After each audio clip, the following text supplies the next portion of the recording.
নমস্কার। Ramakrishna TV YouTube চ্যানেলের পক্ষ থেকে সকল মা, বাবা, দাদু, দিদা, ঠাকুমা, ঠাকুরদাদা, দাদা, দিদি, ছোট ছোট ভাই বোনদের জানাই অনেক অনেক ভালোবাসা, প্রীতি ও আন্তরিক শুভেচ্ছা। সবাই ভালো আছেন, ভালো থাকবেন। আমি আবারও চলে এসেছি শ্রী শ্রী রামকৃষ্ণ মিশনের স্বামী জ্যোতিষরানন্দ মহারাজজির কথায় ধ্যান ও আধ্যাত্মিক জীবন সম্পর্কে আলোচনা করতে। এবং আজ আমরা আলোচনা করব ধ্যান ও আধ্যাত্মিক জীবন থেকে মনের পবিত্রতা, আধ্যাত্ম জীবনের মৌলিক প্রয়োজন পর্ব থেকে আমরা আলোচনা করব আধ্যাত্ম জীবনের সকল পথেই পবিত্রতার উপরে জোর দেওয়া হয়েছে। এবং তার সাথে আরো দুটি আজকে আমরা টপিক অ্যাড করব, সেটা হচ্ছে পবিত্রতা পতঞ্জলি মতে এবং পবিত্রতার জন্য প্রার্থনা করা। তো চলুন শুরু করা যাক আজকের আলোচনা। প্রথমে আমরা আলোচনা করব আধ্যাত্ম জীবনের সকল পথেই পবিত্রতার উপরে জোর দেওয়া হয়েছে।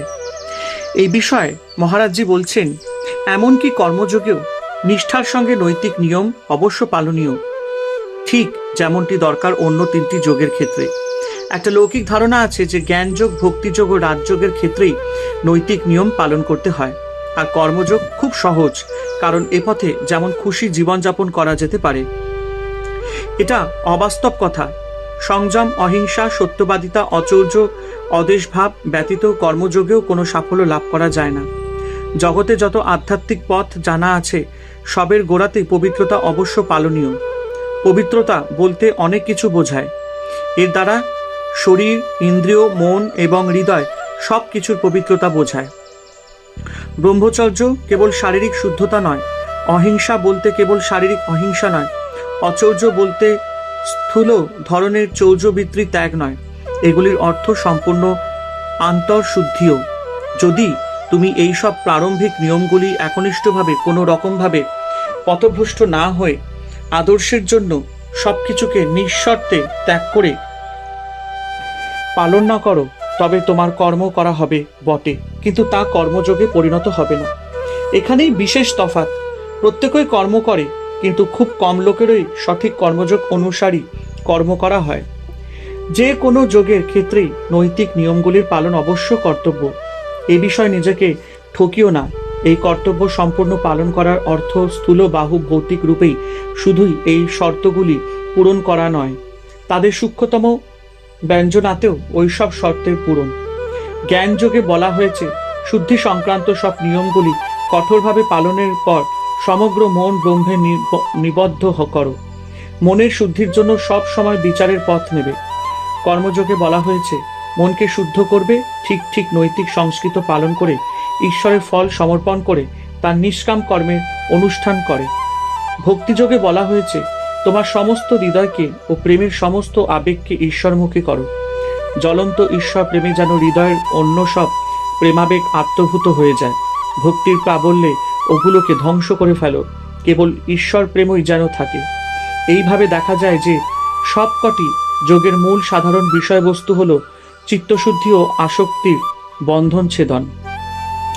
কর্মে এক মহাবিপদ হলো, আমরা ফলের কথা নিয়ে খুব বেশি চিন্তা ভাবনা করতে পারি এবং এতে আমরা চঞ্চল হয়ে পড়তে পারি। কিন্তু যদি আমরা জানি যে উদ্দেশ্য হলো সম্পূর্ণ অনাসক্তি ও পবিত্রতা, তবে আমরা ফলের জন্য ব্যস্ত হব না, আর মানসিক চঞ্চলতাও আমাদের পর্যদস্ত করে দিতে পারবে না।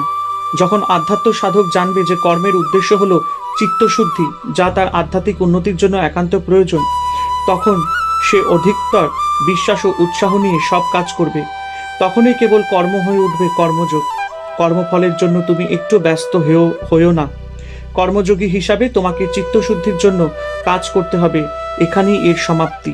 ঈশ্বর কেবল ফলদাতা, তা নিয়ে তোমাকে ভাবতে হবে না। এবার আমরা আলোচনা করব পবিত্রতা পতঞ্জলি মতে।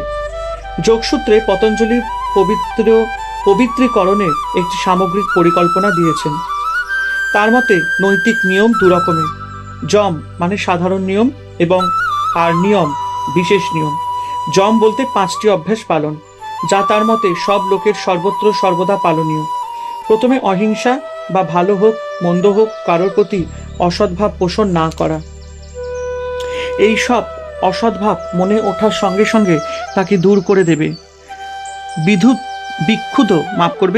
বিক্ষুব্ধ মনে কোনো রকম একাগ্রতা আসা সম্ভব নয়। মন একাগ্র করা আবার একই সময় অন্যের প্রতি বিদ্বেষ ভাব পোষণ করা, তা কখনো সম্ভব হতে পারে না। অবশ্য এখানে আমি উন্নত মানের একাগ্রতার কথাই বলছি। দ্বিতীয় গুরুত্বপূর্ণ বিষয় হলো ব্রহ্মচর্য। ব্রহ্মচর্য ছাড়া কোনো সত্যকার আধ্যাত্ম জীবন হতে পারে না। যদি তুমি জীবন বাড়িকে শরীরের ইঁদুর গর্ত দিয়ে বেরিয়ে যেতে দাও, যৌন ও অন্যান্য ইন্দ্রিয় ভোগ চরিতার্থ করে অপচয়ের মাধ্যমে, তবে উচ্চ স্তরের আধ্যাত্মিক অনুশীলনের জন্য কোনো শক্তি আর তোমার অবশিষ্ট থাকবে না। শক্ত করে তীরে নোঙর ফেলে দাঁড় টানার কোনো মূল্য নেই। আমরা ঈশ্বরের সঙ্গে ভাব বিনিময় করতে চাই। যৌন সম্ভোগে বাসনারূপ বাধা থাকলে ঈশ্বরের সঙ্গে ভাব বিনিময় অসম্ভব। ছেঁড়া টেলিগ্রাফ তারের মতো। বিদ্যুৎ ও যন্ত্রচালক থাকলেও যতক্ষণ না জোড়া হচ্ছে বা তার কাছে বা তার থেকে অপরিবাহী প্রতিরোধটিকে সরানো হচ্ছে, ততক্ষণ তার বার্তা পৌঁছবে না। তারপর সত্য, প্রত্যেকেরই বাক্যে, চিন্তায় ও কাজে সত্য পালন করা উচিত। শ্রীরামকৃষ্ণ বলতেন, তিনি সব ত্যাগ করতে পারতেন, কিন্তু সত্যকে নয়। আধ্যাত্মিক জীবনে কপটতা ও আত্মপ্রবঞ্চনার কোনো স্থান নেই। এরপর অস্তেয়, অচৌর্য। কেবল স্থূল অর্থেই কথাটি নিলে চলবে না। অন্যকে বঞ্চনা করে কিছু পাবার ইচ্ছা, অসৎ উপায় কোনো জিনিস পাওয়াই চুরি। পঞ্চমত অপরিগ্রহ। আধ্যাত্ম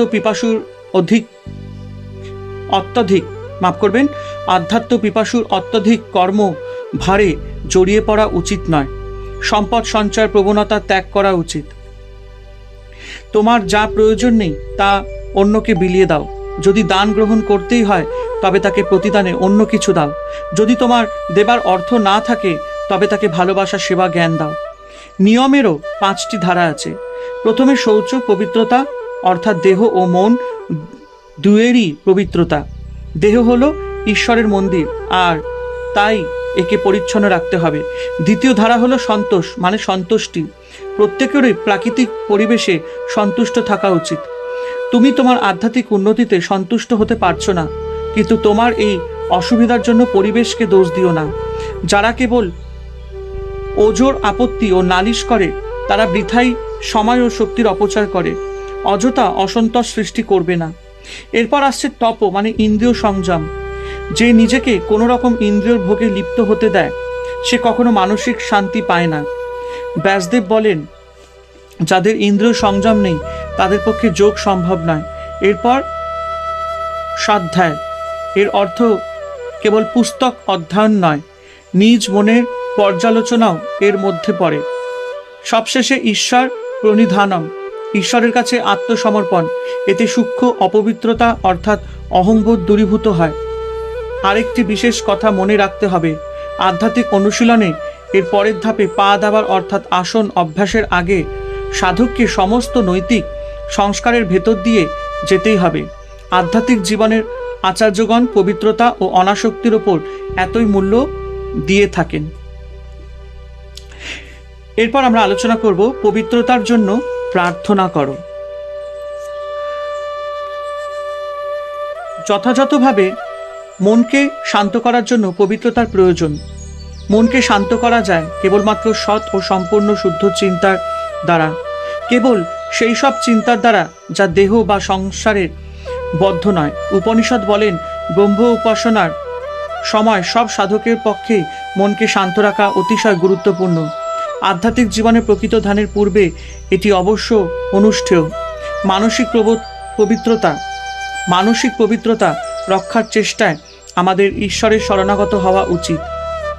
তার কাছে আমাদের প্রার্থনা করা উচিত, যাতে আমাদের মনের সব ময়লা অপসারিত হয়। আমরা সাধারণত দেখি যে শুধু নিজের আধ্যাত্মিক কল্যাণ নয়, অন্যদের কল্যাণের জন্য এই প্রার্থনা খুবই সহায়ক। পবিত্রতা রক্ষা, একাগ্রতা, শান্তি, উদ্দেশ্যের প্রতি একনিষ্ঠা এবং তোমার আধ্যাত্মিক কল্যাণের জন্য খুব গভীরভাবে প্রার্থনা করবে। অন্য সব জীবের আধ্যাত্মিক কল্যাণের জন্য প্রার্থনা করবে, যাতে তারাও পবিত্র, শান্ত, একাগ্র ও উন্নততর জীবনের প্রতি উৎসর্গীকৃত হতে পারে। অন্যের জন্য প্রার্থনার ফলে আমাদের স্নায়ুমণ্ডলীর উত্তেজনা প্রশমিত হয়। প্রার্থনা মনকে উদার করে। তাই স্বামী বিবেকানন্দ শেখাতেন, ধ্যানের আসনে বসেই দক্ষিণ, পূর্ব, উত্তর, পশ্চিম সব দিকে প্রাণীর প্রতি প্রেম চিন্তা ছড়িয়ে দেবে। তুমি দেখবে এটি প্রভূত উপকারী। প্রতিদিন সকলের কল্যাণের জন্য প্রার্থনা করতে কৃতসংকল্প থাকবে। যদি কিছু একাগ্রতার সঙ্গে এরকম প্রার্থনা করা যায়, তবে এতে অন্যের কল্যাণ সাধিত হবে। শুধু তাই নয়, এতে আমাদের মনের প্রেমের ভাব জেগে উঠবে। আমাদের সহযোগী মানবের প্রতি, যারা উন্নততর জীবনযাপনের জন্য সংগ্রাম করছে ও প্রচণ্ড মানসিক ক্লেশ ও বাধার উপর দিয়ে যাচ্ছে। প্রকৃত পবিত্রতা, মানসিক শান্তি ও ঈশ্বরের প্রতি একাগ্রতার জন্য আত্মার প্রসার একান্ত প্রয়োজন। তাই যখন আমরা অন্যের জন্য প্রার্থনা করি, আমরা তখন ক্রমেই ঈশ্বরের সান্নিধ্যে এগিয়ে যাই। হরে কৃষ্ণ কৃষ্ণ কৃষ্ণ হরে হরে, হরে রাম রাম রাম হরে হরে। জয় শিব শম্ভু, জয় দেবী দুর্গা দুর্গতি নাশিনী, জয় মা কালী। ওং নমো ভগবতে বাসুদেবায় নমঃ।